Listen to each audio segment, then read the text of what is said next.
Good morning everyone mga katurok. So this video nga pala mga katurok, magluluto tayo ng almusal na pansit canton mga katurok. Pansit bato pala mga katurok. So ayan, ang gawin nyo lang mga katurok, igisan mo lang muna mga katurok yung liempo mga katurok. Ang gawin nyo dyan mga katurok, i-deep fried nyo yung liempo na mag golden brown yan mga katurok. Tapos pag mag golden brown na yan mga katurok, bawasan nyo ng mantika mga katurok para hindi maraming mantika. Tapos ilagay nyo ng mga katurok sibuyas at saka bawang para yan mga katurok sa gulay natin sa pansit bato mga katurok. So ayan, imekos-mekos nyo lang yan mga katurok. Tapos ilagay nyo na yung atay mga katurok dyan. Pag ganyan mga katurok, imekos-mekos nyo lang yan.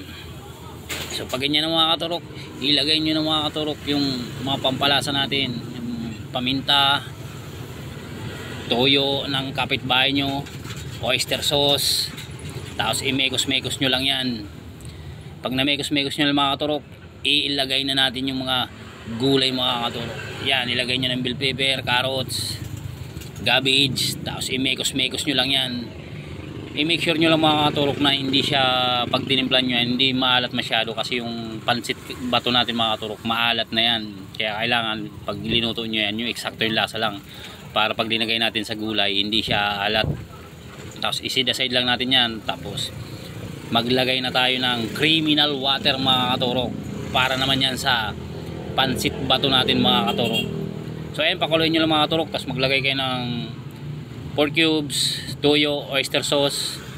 Maglagay na rin kayo ng konting paminta at saka brown sugar.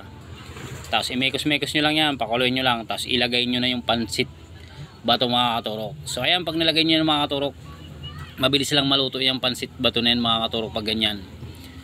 Tapos ilagay nyo na yung gulay. Tapos tikman nyo yung mga katurok kung eksakto na yung lasa. Pag eksakto na yung lasa niya sa inyo mga katurok, so ayan, tara na mga katurok, mag-almusal na tayo. Tapos ilagay nyo na dyan yung pitsay mga katurok, kasi yan ang nagpapasarap ng gusto dyan sa pansit bato na yan mga katurok. So ayan, masarap niyan mga katurok, yung masabaw-sabaw na pansit bato mga katurok, at saka may kunting anghang mga katurok.